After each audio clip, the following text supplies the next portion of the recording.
जय जय राम।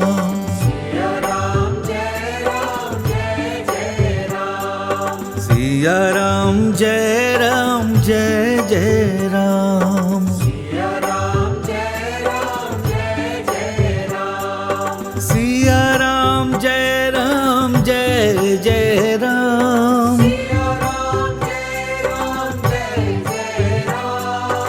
रघुनंदन जय जय सिया राम। रघुनंदन जय जय सिया राम। जय जय श्री सीताराम स्नेही भक्तजनों, रविंद्र जैन ग्रुप द्वारा प्रस्तुत की जा रही सुनो श्री राम कहानी श्रृंखला में अभी तक आपने सुना कि वनवास की लीला में किस प्रकार भगवान श्री राम पंचवटी में सीता जी और लक्ष्मण जी के साथ निवास करते हैं, कैसे शूर्पणखा का आगमन होता है, कैसे खरदूषण का वध होता है, कैसे रावण मारीच को साथ लेकर माया मृग बनने पर विवश करता है और माया मृग को देखकर कैसे सीता जी मोहित होती हैं और सीता जी के इस मोह के परिणाम स्वरूप कैसे रावण द्वारा उनका अपहरण होता है। प्रिय श्री राम कथा प्रेमियों, सुनो श्री राम कहानी में अब सुनिए उससे आगे की कथा। रावण छल पूर्वक जब सीता जी को अपने विमान में बिठाकर दक्षिण दिशा की ओर लेकर उड़ चला और सीता जी को यह आभास हुआ कि उनके साथ बहुत बड़ा छल हो गया, तो वे गंभीर दुख से आर्तनाद करने लगी और रोते रोते कहने लगी, हा जग एक वीर रघुराया, के ही अपराध बिसार हुदाया। आरत हरन सरन सुखदायक, हा रघुकुल सरोज दिन नायक। हा लक्ष्मण तुम्हारे नहीं दोसा, सो फल पायऊं कीन्हूं रोसा। विविध विलाप करत बैदेही, भूरि कृपा प्रभु दूरि सनेही। सीता जी विलाप कर रही थी, हाँ जगत के अनुपम वीर श्री रघुनाथ जी, आप किस अपराध से मुझ पर दया करना भूल गए। हे दुखों को हरने वाले, हे शरणागत को सुख देने वाले, हे रघुकुल रूपी कमल को खिलाने वाले सूर्य, मेरी रक्षा करो। हाँ लक्ष्मण, तुम्हारा दोष नहीं है, मैंने क्रोध किया उसका फल पाया।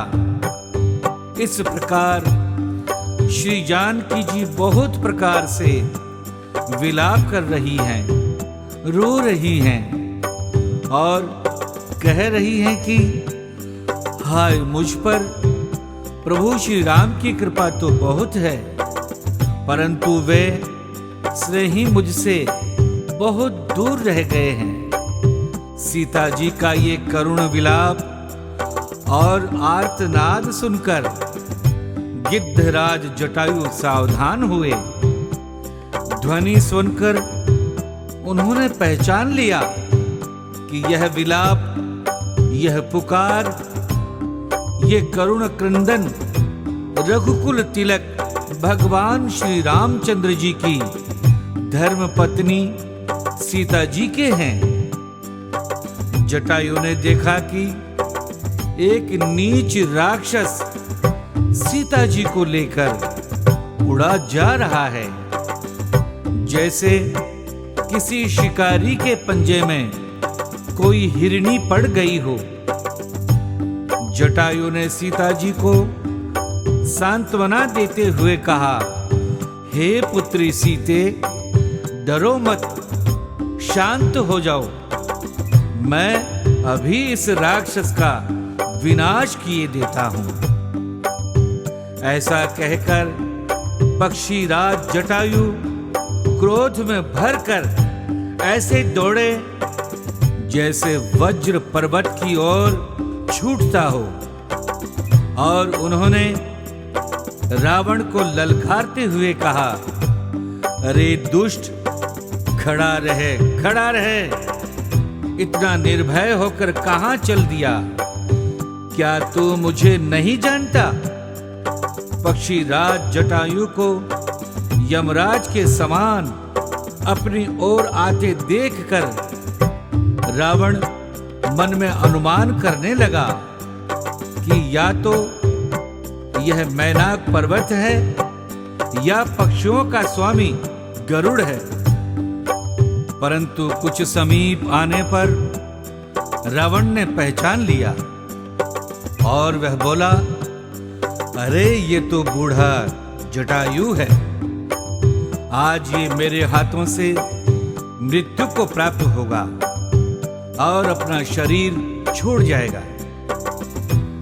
जटायु ने पास आकर रावण को ललकारते हुए, धिक्कारते हुए और समझाते हुए कहा, अरे मूर्ख रावण, क्या तुझे पता नहीं कि तू किस विपत्ति से खेल रहा है?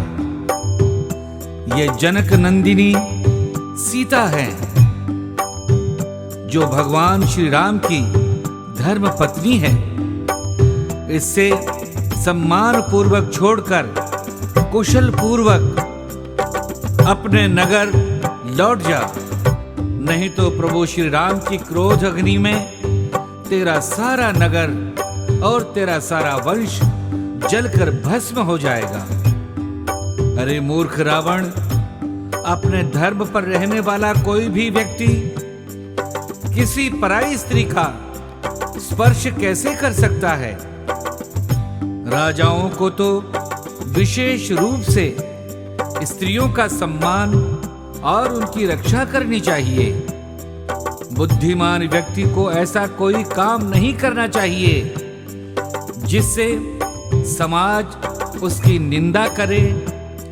सभ्य पुरुष को तो पराई स्त्रियों की भी उसी प्रकार रक्षा करनी चाहिए जैसे वे पराये पुरुषों से अपनी स्त्री की रक्षा करता है।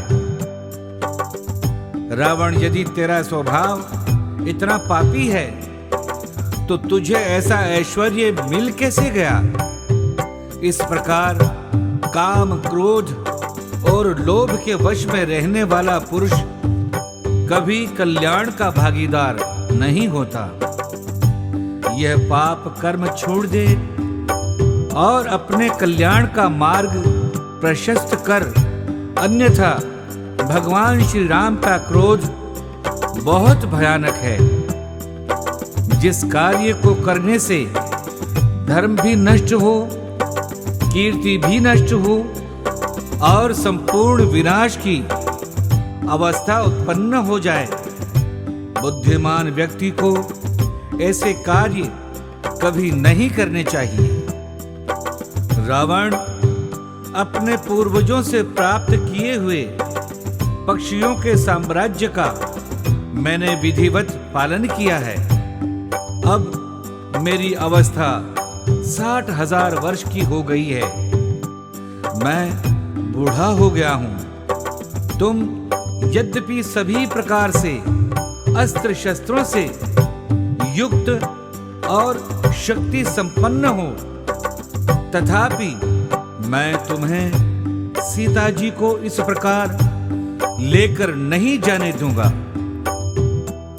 रावण ने कोई उत्तर नहीं दिया तो जटायु क्रोधित होकर उसकी ओर दौड़े और झपट्टा मारकर उसके बाल पकड़कर उसे खींचकर रथ से नीचे पटक दिया। सीता जी को एक ओर बिठाकर जटायु पुनः रावण पर झपटे और चोंच और पंजों की मार से रावण के शरीर को विदीर्ण कर डाला, लहूलुहान कर डाला। जटायु ने अपने पंजों और नाखूनों के भीषण प्रहार से रावण के रथ और सारथी दोनों को नष्ट कर दिया। रावण कुछ पल के लिए मूर्छित हो गया और जब उसे चेतना हुई तो क्रोध में भरकर उसने अपनी भयंकर कटार से जटायु के पंख काट डाले। जटायु घायल होकर भगवान श्री राम की लीला मन में समझकर उन्हीं का ध्यान करते हुए पृथ्वी पर गिर पड़े। जटायु के चेष्टाहीन हो जाने पर रावण पुनः सीता जी को लेकर आकाश मार्ग से दक्षिण की ओर लेकर उड़ चला। सीत ही जान चढ़ाई बहोरी, चला उताइल त्रास न थोरी। करत बिलाप जाति नभ सीता, व्याध विबस जनु मृगी सभीता। गिर पर बैठे कपिन निहारी, कही हरि नाम दीन पट डारी। एहि विधि सीत ही सोलय गयो, बन अशोक महराखत भयउ। बन अशोक महराखत भयउ। रावण सीता जी को लेकर बड़ी उतावली के साथ चला। उसके मन में बहुत बड़ा भय था। सीता जी आकाश मार्ग में विलाप करती हुई चली जा रही थी। ऐसा लगता है मानो किसी व्याध के वश में पड़ी हुई कोई भयभीत हिरणी हो। एक पर्वत शिखर पर कुछ बंदरों को बैठे हुए देखकर सीता जी ने प्रभु का नाम लेकर कुछ वस्त्र आभूषण नीचे गिरा दिए, यह सोचकर कि भगवान श्री राम जब मुझे ढूंढते हुए इधर उधर भटकेंगे तब मेरे यह वस्त्र आभूषण उन्हें कुछ तो संकेत देंगे। रावण सीता जी को लेकर भय के मारे धनुष से छूटे हुए बाण की भांति तीव्र गति से लंका की ओर उड़ चला।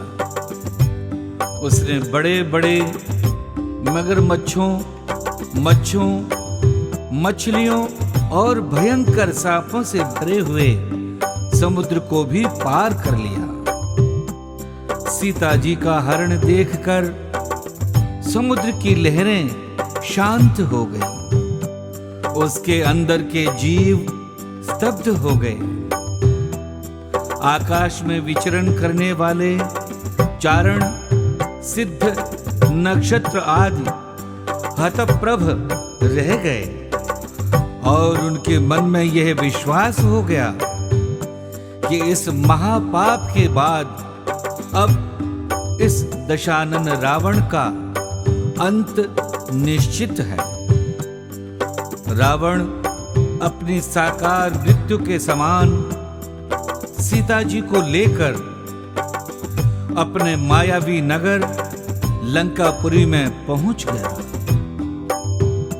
उसने सर्वप्रथम सीता जी को अपने अंतःपुर में लाकर बिठाया और बहुत प्रकार से प्रीति दिखाकर, भय दिखाकर, लोभ दिखाकर सीता जी को समझाकर अपने पक्ष में, अपने वश में करने का प्रयास किया, परंतु सीता जी भगवान श्री राम के ध्यान में निमग्न रही।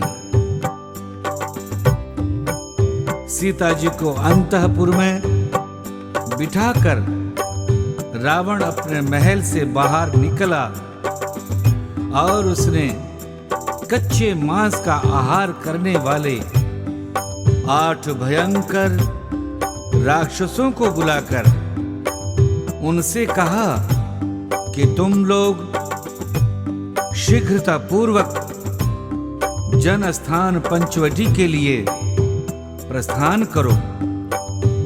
उस स्थान पर मैंने खर दूषण सहित 14,000 राक्षसों को बसाया था, परंतु एक तपस्वी ने खर दूषण और त्रिशिरा सहित उन 14,000 राक्षसों को मार डाला है और जनस्थान को उजाड़ दिया है।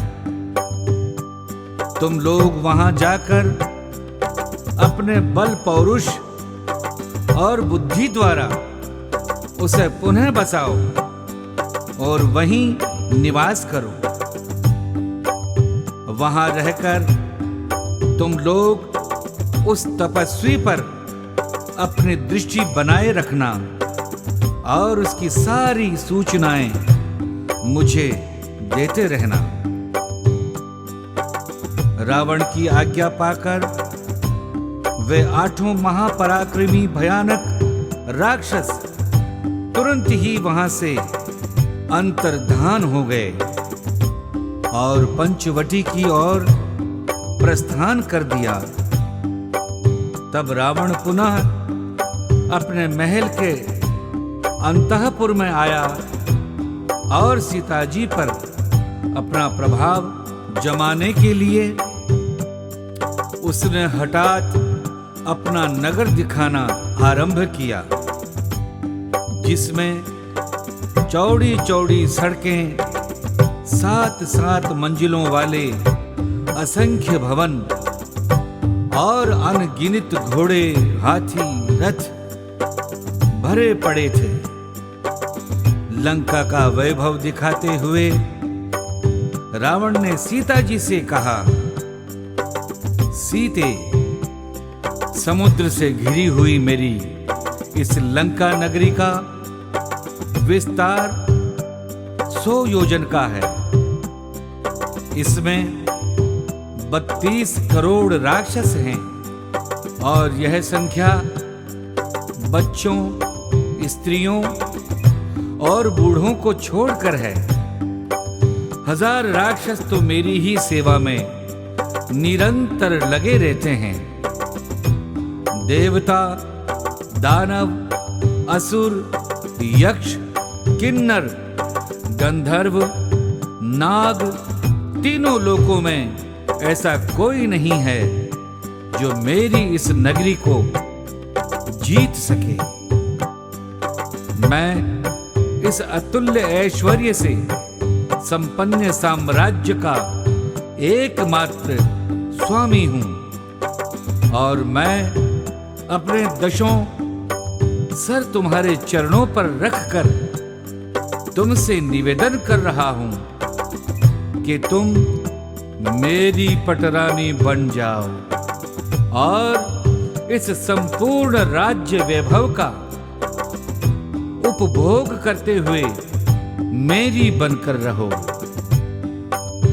रावण के इस प्रलोभन और निवेदन को ना करते हुए सीता जी ने उससे धिक्कारते हुए कहा, अरे नीच राक्षस, मैं एक पति परायण, धर्म परायण स्त्री हूं और नियम से पतिव्रता धर्म का पालन करती हूं और तू एक नीच, अधम, पापी राक्षस है।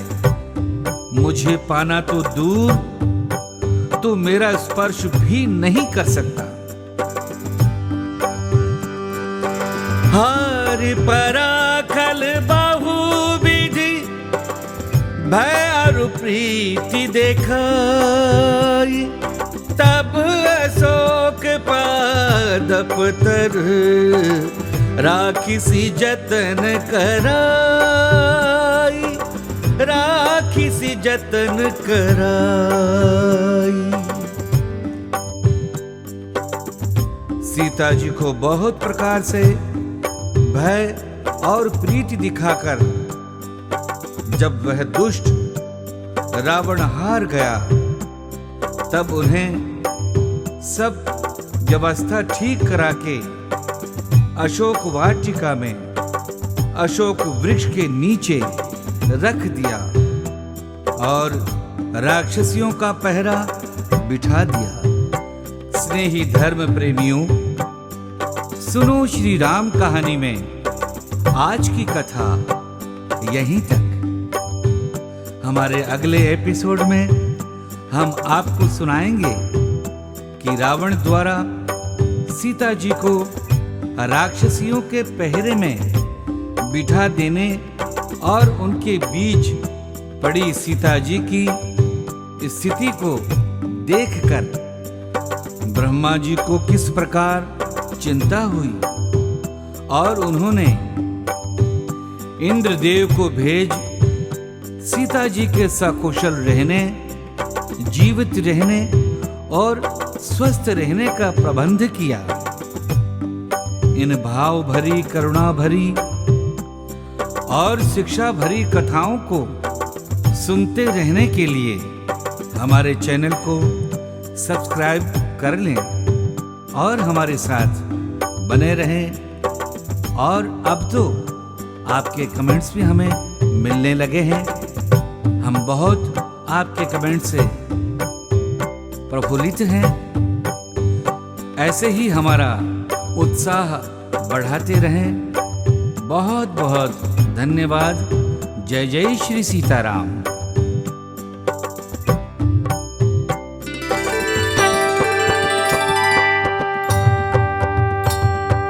सिया राम जय राम जय जय राम। सिया राम जय राम जय जय राम। सिया राम जय राम जय जय राम। सिया राम जय राम जय जय राम। रघुनंदन जय जय सिया राम।